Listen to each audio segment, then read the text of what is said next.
Baik. Bismillahirrahmanirrahim. Assalamualaikum warahmatullahi wabarakatuh. Selamat pagi dan salam sejahtera bagi kita semua.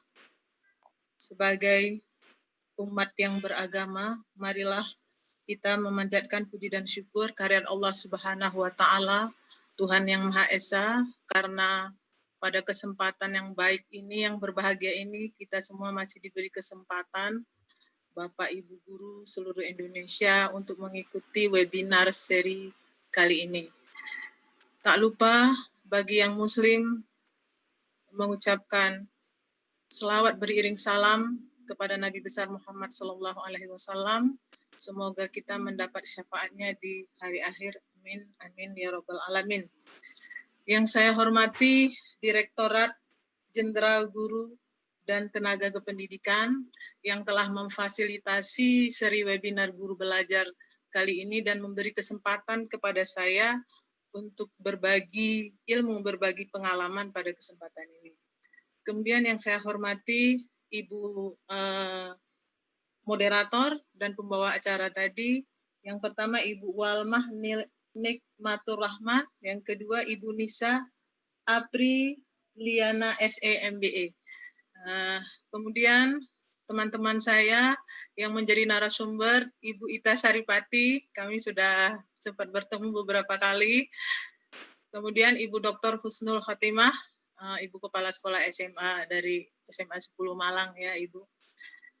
Baiklah, yang saya banggakan dan penghargaan yang tinggi kepada teman-teman semua, seluruh kepala sekolah yang menjadi peserta pada pagi hari ini. Saya melihat tadi ada pengawas, mungkin juga ada guru, mungkin juga ada di luar dari itu semua. Saya ucapkan selamat mendengarkan paparan dari saya pada pagi hari ini. Di sini ingin saya sampaikan bahwa mungkin saya selaku kepala sekolah di SD Negeri 1058855 PTPN 2 Tanjung Merawa ini tidak mempunyai kelebihan yang lebih di antara Bapak Ibu yang hadir pada kesempatan ini. Saya yakin apa yang akan kami sampaikan dan pengalaman yang sudah kami lakukan juga sudah dilaksanakan di tempat Bapak Ibu, di sekolah Bapak Ibu, mungkin lebih baik daripada kami. Namun di sini kita hanya berbagi cerita saja.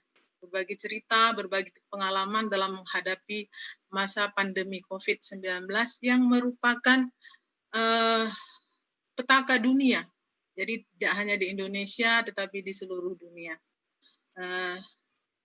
Baik, sesuai dengan tema pada pagi hari ini, yaitu belajar di rumah, tantangan dan peluang pengembangan kompetensi kepala sekolah.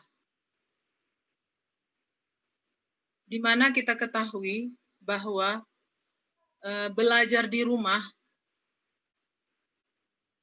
merupakan salah satu program yang dimunculkan oleh kementerian, ya ada edarannya, untuk mengantisipasi salah satu masalah yang dihadapi ketika pandemi ini karena sekolah harus tutup, tidak boleh dibuka karena masa pandemi. Mohon maaf Mbak, ini apa saya kok nggak nampak?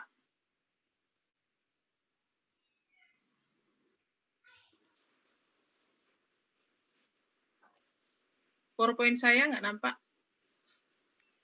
Teman-teman panitia bisa dibantu?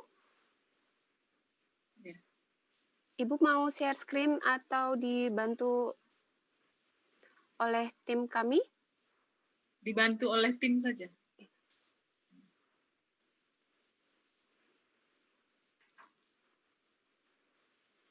Baik, Ibu sudah tampak di layar? Iya, baik. Ya, silakan. Yang pertama sekali, sebelum bicara lebih jauh tentang BDR, yang merupakan tantangan dan peluang pengembangan kompetensi bagi kepala sekolah, terlebih dahulu seorang kepala sekolah itu harus mengenal sekolahnya, ya, mengenal sekolahnya, mengenal guru-gurunya, mengenal siswanya, mengenal orang tua siswanya, dan mengenal lingkungan sekitarnya. Untuk apa? Untuk bisa kepala sekolah itu mengambil tindakan, kebijakan apa yang paling tepat dilakukan terutama dalam masa seperti ini. Jadi kepala sekolah itu harus memiliki semua data yang pasti dan tepat terhadap semua hal yang berkaitan dengan sekolah, dengan siswa, dengan guru, dengan kehidupan sekarang, agar belajar di rumah ini bisa menjadi alternatif ya kegiatan pembelajaran bagi siswa. Lalu yang pertama yang ingin saya sampaikan adalah apa dan bagaimana BDR. Ya, kita harus paham terlebih dahulu tentang BDR. Jadi ada pedomannya yang sudah dikeluarkan oleh Mendikbud, yaitu Surat Edaran Nomor 4 Tahun 2020. Yang pertama, BDR yang akan dilaksanakan itu dia harus punya prinsip keselamatan dan kesehatan. Keselamatan dan kesehatan bagi siapa? Bagi siswa, bagi guru, bagi orang tua, dan mungkin bagi keluarga yang berada di sekitar rumah itu. Nah, jadi harus sifatnya selamat, sehat. Jangan nanti BDR dilaksanakan malah membawa ancaman, membawa masalah baru. Kemudian harus merupakan pengalaman belajar yang bermakna. Di dalam BDR itu nanti proses pembelajarannya harus bermakna. Jadi BDR itu tidak dimaksudkan untuk hanya mengejar target kurikulum yang selama ini dilaksanakan di waktu normal. Jadi tidak lagi untuk menyelesaikan KD-KD yang harus selesai dalam 1 semester, tapi tidak lagi itu, lebih kepada bagaimana memberikan pengalaman belajar yang bermakna kepada siswa. Apalagi yang mesti diperhatikan dalam BDR itu adalah harus memuat kecakapan hidup. Apa yang menjadi kecakapan hidup sekarang bagi anak-anak kita, bagi orang tua di masa pandemi? Di antaranya adalah harus paham benar tentang COVID-19, tentang pandemi ini, supaya mereka bisa hidup, bisa survive di masa sekarang. Harus ngerti bagaimana memakai masker, untuk apa manfaatnya, harus ngerti bagaimana cuci tangan, dan lain sebagainya yang dibutuhkan untuk hidup dia sekarang. Kemudian harus bersifat inklusif. Aktivitasnya bisa saja bervariasi antar daerah, bisa saja bervariasi antar sekolah sesuai dengan kebutuhan dan tuntutan sekolah masing-masing. Kemudian belajarnya itu hasilnya nanti bersifat kualitatif, tidak bersifat kuantitatif, tidak berupa angka-angka, tapi berupa kualitatif. Supaya anak-anak itu tidak merasa tertekan, tidak merasa terbebani, anak itu bisa semangat dalam belajar. Kemudian terjadi interaksi dan komunikasi yang positif.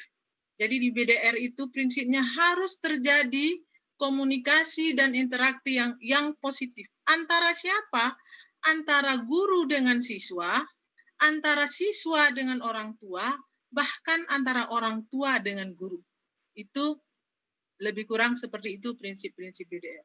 Lalu kalau metode pelaksanaan BDR seperti apa, kita sudah tahu bersama, yaitu ada 2, dinamakan dengan pembelajaran jarak jauh yang dilaksanakan secara daring, dan pembelajaran jarak jauh yang dilaksanakan secara luring.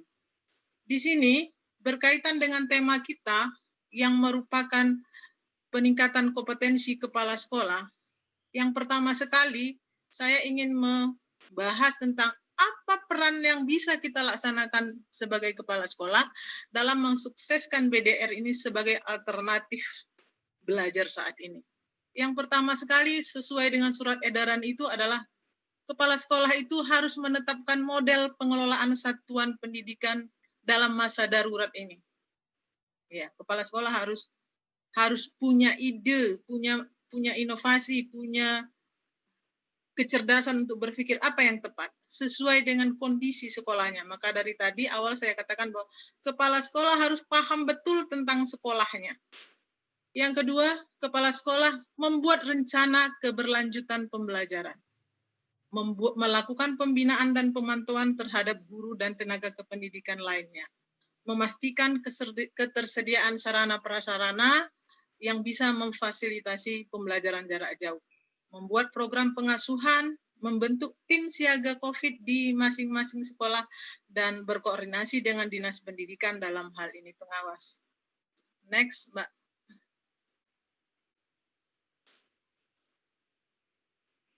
Lanjut. Ya. Di samping ada peran kepala sekolah, ada juga peran guru, ada peran peserta didik, dan ada peran orang tua. Ini nanti bisa dibaca di materi yang kami sampaikan. Ini semua peran ini harus kita sampaikan kepada yang bersangkutan.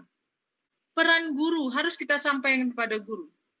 Peran siswa harus kita sampaikan kepada siswa, dan peran orang tua harus kita sampaikan kepada orang tua. Agar semua kita ini bisa bersinergi, bisa bekerja sama untuk menyukseskan BDR. Memang sulit, mengalami tantangan. Karena apa? Karena selama ini, baik orang tua maupun guru, ya kan, sudah lama merasa nyaman dengan situasi pembelajaran yang selama ini terjadi. Jadi tiba-tiba saya ingat sekali itu Maret tanggal 18 Maret 2020 tiba-tiba datang surat edaran dari kepala dinas kami bahwa besok sekolah tutup. Programnya belajar di rumah. Jadi nggak tahu apa yang mau dilakukan saat itu. Jadi nggak tahu apa yang dilakukan. Jadi harus berpikir cepat. Satu malam apa yang besok bisa kita lakukan. Jadi, waktu itu belum ada edaran dari kementerian bagaimana melaksanakan BDR, ya. Belum ada petunjuk dari mana-mana. Yang ada hanya belajar di rumah instruksinya. Nah, oke, silakan lanjut, Mbak. Saya rasa ini nanti bisa dibaca. Ya. Ini mengingatkan kembali kepada kita semua bahwa kompetensi kepala sekolah itu berdasarkan Permendiknas nomor 13 2007 ya, lalu Permendikbud nomor 15 tahun 2018 dan nomor 6 tahun 2018 sebenarnya ada 5, yaitu yang pertama kompetensi kepribadian, kompetensi manajerial, kompetensi kewirausahaan, kompetensi supervisi, dan kompetensi sosial. Di sini saya hanya ingin memaparkan 3 kompetensi ini yang merupakan beban kerja kepala sekolah, beban tugas kepala sekolah sesuai dengan Permendikbud yang baru. Yang pertama apa? Kompetensi manajerial. Menghadapi masa sulit seperti sekarang ini, manajerial kepala sekolah itu harus benar-benar kuat. Jadi kepala sekolah itu memang merupakan harus menjadi top manager istilahnya di sekolahnya. Karena dia yang akan menjadi tumpuan orang. Siapa saja? Tumpuan daripada guru, tumpuan siswa, tumpuan orang tua. Ini pengalaman lebih kurang 6 bulan ini. Kita orang tua itu, kepala sekolah itu banyak sekali menerima keluhan, ya, menerima masalah yang disampaikan oleh orang tua. Kemudian kompetensi kewirausahaan. Di sini diharapkan kita sebagai kepala sekolah punya jiwa kewirausahaan. Kita harus bisa berinovasi, harus bisa bekerja keras, ya, tidak lagi bekerja biasa, tapi bekerja keras. Memotivasi, harus bisa memiliki motivasi yang kuat kepada diri sendiri yang pertama, kepada diri sendiri. Apalagi kami di daerah, ya, di daerah yang memiliki kondisi sekolah itu yang beraneka, mulai dari aneka ragam kondisi status sosial ekonomi, ya, mulai dari yang orang tuanya itu tidak punya penghasilan, sampai pejabat, mulai dari orang tuanya yang kondisinya hanya tamatan SD, sampai doktor orang tuanya, bagaimana meramu ini semua supaya BDR itu berjalan. Bisa dibayangkan kalau orang tuanya yang cuma tamatan SD, bagaimana mendampingi anaknya. Bukan mengajar kita istilah, tapi mendampingi. Karena mengajar itu tidak bisa. Tidak bisa semua orang tua bisa mengajar, karena mengajar itu adalah tugas guru. Kemudian bagaimana kepala sekolah itu harus punya jiwa pantang menyerah, apapun yang terjadi. Kita harus pantang menyerah. harus selalu mencari solusi yang terbaik untuk menghadapi setiap kendala yang ada. Kemudian memiliki naluri kewirausahaan dalam mengelola kegiatan sekolah. Yang terakhir, yang ketiga adalah supervisi. Kalau biasanya kita di masa normal, kepala sekolah ini melakukan supervisi akademik terhadap guru di sekolah, bagaimana membantu guru ya untuk dia mengatasi masalah-masalah dalam pembelajaran. Tapi kali ini tidak hanya itu. Bagaimana kepala sekolah itu harus mempunyai kemampuan melakukan supervisi yang di luar itu. Maksudnya di luar supervisi akademik. Kepala sekolah itu harus mampu melakukan supervisi dalam arti melihat dari dekat bagaimana kondisi orang tua, bagaimana kondisi siswa, bagaimana kondisi pemukiman, perumahan, karena akan dilaksanakan BDR, belajar di setiap rumah masing-masing. Jadi lebih kepada itu, harus punya kemampuan dan kompetensi untuk melakukan supervisi. Oke, lebih kurang seperti itu. Lanjut, Mbak. Tantangannya pasti banyak. Tidak ada masalah yang tidak ada tantangan. Di masa normal saja kita mengalami tantangan. Apalagi di masa tidak normal seperti sekarang ini. Tantangan itu bisa berasal, kesuksesan BDR itu bisa berasal dari diri kita sendiri. Dari kepala sekolah. Bisa berasal dari sekolah, dari guru, dari siswa, apalagi dari orang tua atau masyarakat. Yang pertama di awal, pasti kita semua memiliki tidak siap. Tidak siap. Memang kondisi masyarakat Indonesia biasanya selalu tidak siap dengan hal yang berubah, tidak bisa menerima. Ketika harus terpaksa, baru dia bisa menerima. Kemudian sarana prasarana yang tidak memadai ya untuk melakukan pembelajaran di rumah. Apalagi kadang masih banyak sekolah-sekolah kita yang walaupun dia normal, sarana prasarana belajar di sekolah pun ada yang masih kurang. Kemudian masalah anggaran. Kan anggarannya ini tidak seperti biasanya. Kita harus menganggarkan untuk belajar di masa COVID ini. Yang menjadi masalah adalah kita tidak tahu sampai di mana batasnya ini, batas waktu ini. Jadi sampai di mana kita menganggarkannya, tidak kita ketahui. Ya, itu juga menjadi tantangan. Lalu kemampuan guru untuk melakukan BDR juga jadi masalah. Lalu semuanya kita mungkin masih memiliki pemahaman yang kurang tentang pandemi ini, baik siswa maupun orang tua dan masyarakat. Karena sudah terbiasa dengan kenyamanan selama ini, maka ketika sesuatu hal yang tiba-tiba terjadi di satu waktu, di saat itu juga harus kita berubah, itu yang membuat kita semuanya merasa tidak siap. Alhamdulillah, baik guru maupun orang tua hanya terkejut beberapa saat. Ketika sudah dijelaskan, sudah dijelaskan bahwa ini masalahnya begini, ini masalahnya begini, dan ini bukan masalah kita, tapi masalah dunia. Alhamdulillah orang tua semuanya di tempat ini merasa paham dan mengerti apa yang harus dilakukan. Oke, silakan lanjut, Mbak. Ya, ini yang paling penting. Yang paling penting. Segala tantangan tadi harus kita jadikan peluang. Jadi, kepala sekolah itu harus tetap jalan manajerialnya, tetap jalan kewirausahaannya, tetap jalan supervisinya. Jadi bagaimana pelaksanaan BDR di SDN 105855 PTPN 2 Tanjung Morawa ini? Kami di sini membagi dalam 3 tahap. Yang pertama tahap persiapan, tahap pelaksanaan, dan yang terakhir nanti tahap monitoring dan evaluasi. Dalam tahap persiapan yang paling pertama sekali kami lakukan adalah mengevaluasi BDR yang lalu, yang 3 bulan yang lalu sejak Maret, April, Mei, sampai Juni. Mungkin waktu itu kita belum ada istilah BDR, tetapi juga dibilang ada belajar di rumah, gitu saja, belajar di rumah. Mengevaluasi waktu itu. Kemudian belakangan baru ada yang difasilitasi oleh Kemendikbud, yaitu melalui televisi, melalui televisi. Selebihnya Waktu itu tidak ada.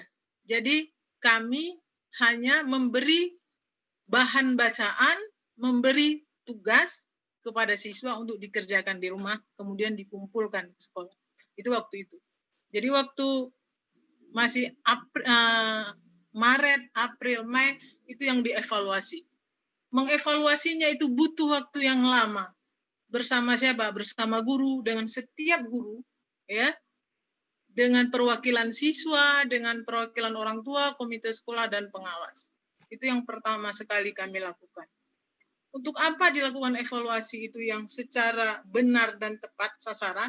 Yaitu supaya bisa menemukan formula baru untuk tahun ajaran baru 2020-2021 ini, bagaimana kita laksanakan supaya tidak lagi terjadi seperti kemarin. Kemudian kami juga berdiskusi melalui kelompok K3S yang dipandu oleh pengawas. Di situ kepala-kepala sekolah saling berbagi informasi, berbagi masalah, bagaimana solusinya di situ. Setelah itu, yang penting dilaksanakan oleh kepala sekolah yang tadi adalah anggarannya rupanya. Anggarannya perlu sekali supaya BDR ini survive. Apa yang dilakukan? Karena kan anggaran kita 2020 udah selesai di Januari, paling lambat Februari. Jadi apa yang dilakukan? Kami di sini, saya harus melakukan revisi RKS di bulan terakhir ini, dari bulan 6. Rupanya kita kan berlanjut lagi satu semester ini. Kemarin kan kita nggak tahu berlanjut apa tidak. Rupanya berlanjut. Jadi harus rombak total, revisi RKS. Apa yang dibutuhkan di masa BDR, ya, sesuai dengan model pembelajaran jarak jauh yang dipilih. Sesudah itu semua selesai, maka disusunlah program pelaksanaannya. Susun bersama, ini yang akan kita laksanakan. Untuk menyusun program pelaksanaan itu, kami guru mendata kondisi siswa dan orang tua. Mendata kondisi siswa dan orang tua. Apa yang didata yang paling penting? Alamat tempat tinggalnya. Jadi 547 siswa didata alamat dan tempat tinggal itu yang valid, yang pas, yang benar. Sesuai dengan yang dia tinggali sekarang. Karena tidak bisa melalui kakak yang sudah dia kumpul. Bisa aja nanti kakaknya dari kota lain, tapi dia sekarang bersekolahnya di sini. Kemudian kondisi ekonominya. Ada nggak orang tua yang berdampak pandemi secara ekonominya, yang di PHK dari pekerjaannya, ya, yang bekerja mungkin jualan kecil-kecilan di masa pandemi ini kan sulit dilakukan. Kalau nggak bisa, kalau itu tidak kita ketahui lalu bikin kebijakan, ya, ini dilaksanakan nggak bisa. Kita nanti akan masalah. Dalam kondisi seperti ini, kami merasa bahwa kita harus mendengarkan mereka orang tua. Maunya apa, tapi sesuai dengan petunjuk-petunjuk yang harus diikuti. Kemudian bagaimana kegiatan orang tua? Kita harus paham. Apakah ayah ibunya bekerja dua-duanya? Kalau bekerja dua-duanya, siapa nanti yang mendampingi anaknya di rumah untuk belajar? Ya, lalu jam kerjanya apakah dari pagi sampai malam? Bagaimana dan seterusnya. Kemudian apakah di rumah itu mereka memiliki Android atau laptop? Ya, kalau satu kelas itu semua punya laptop, berarti nanti kelas itu bisa Zoom, BDR-nya ya, bisa daring dengan Zoom atau dengan Google Classroom. Tapi kalau tidak, di dalam rumah itu hanya satu Android, dan itu yang punya ayahnya harus dibawa bekerja, lalu nanti ketika ayahnya pulang malam baru bisa buka. Nah, jadi kita tahu semua itu, lalu kita buat kelompoknya, kelasnya masing-masing sesuai dengan kondisi itu. Kemudian kita juga mendata yang paling penting, di 547 siswa itu ada nggak keluarga siswa ini yang terkena dampak COVID atau tetangganya. Sampai informasi Juni kemarin tidak ada. Alhamdulillah tidak ada. Keluarganya, baik saudaranya, baik tetangganya, ada nggak yang terkena dampak COVID. Alhamdulillah tidak ada. Perlu diketahui, Bapak Ibu semuanya, bahwa SD PTPN 2 Tanjung Morawa ini lokasi di Komplek PTPN 2, yang di dalam satu lokasi itu kami ada rumah sakit GL Tobing. Bapak Ibu mungkin tahu, rumah sakit GL Tubing itu ada rumah sakit COVID-19 untuk Sumatera Utara. Jadi ini satu lokasi. Sekolah ini menghadap ke barat, rumah sakit GL Tobing itu menghadap ke selatan. Jadi memang pintu masuk kami berbeda. Pintu masuk saya mengarah kepada Jalan Sultan Serdang menuju Bandara Kuala Namu. Pintu masuk rumah sakit GL Tubing yang menjadi itu rumah sakit rujukan untuk COVID-19 itu mengarah ke arah selatan, ke arah jalan menuju Medan Tebing Tinggi. Medan Tebing Tinggi. Nah, jadi memang satu lingkungan. Jadi bisa dibayangkan bagaimana resah, gelisah, ketakutan orang tua karena di sini yang merupakan rumah sakit rujukan. Seiring berjalannya waktu. Mohon maaf memotong waktunya, mengingatkan sudah tinggal 5 menit lagi ya Ibu. Oke. Terima kasih. Baik.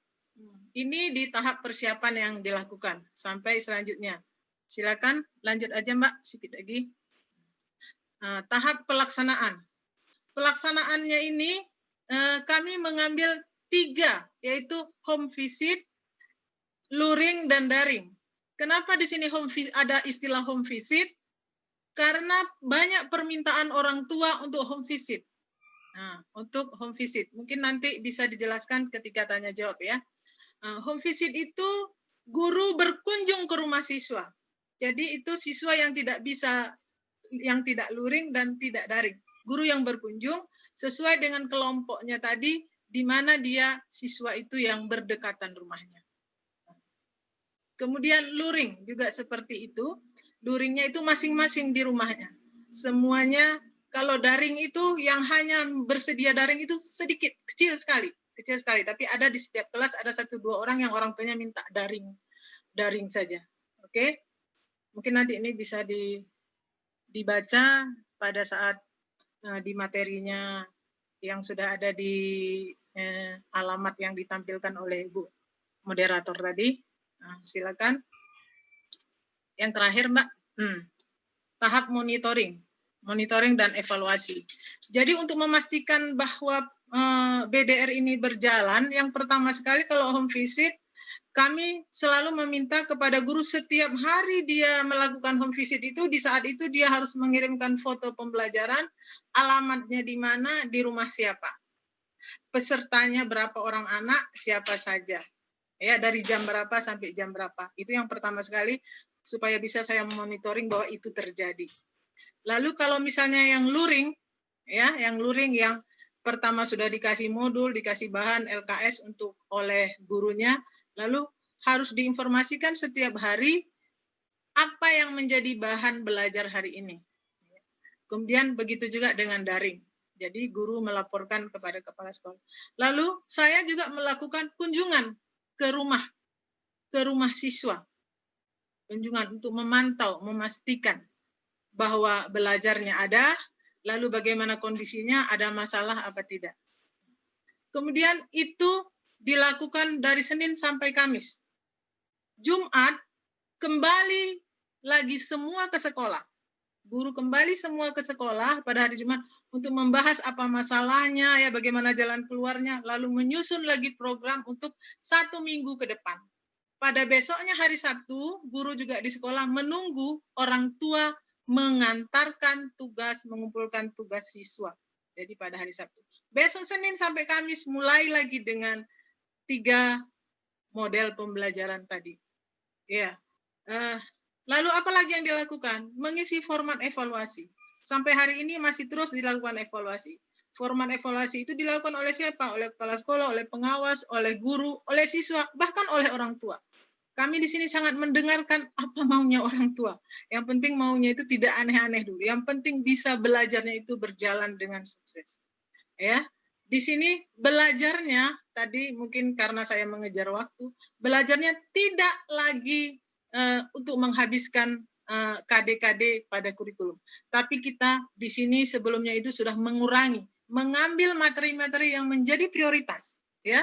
Mengurangi beban belajar siswa. Misalnya PJOK. PJOK itu lebih kepada bagaimana guru itu menyampaikan tentang kesehatan kepada siswanya. Begitu juga dengan pendidikan agama dan yang lain-lain. Oke. Kemudian kami juga membuat kotak pengaduan. Silakan mengadu segala masalahnya, baik secara langsung maupun tidak langsung. Supaya kita tahu, karena kita nggak tahu ini sampai kapan ini terjadi. Jadi semakin hari kita semakin baik.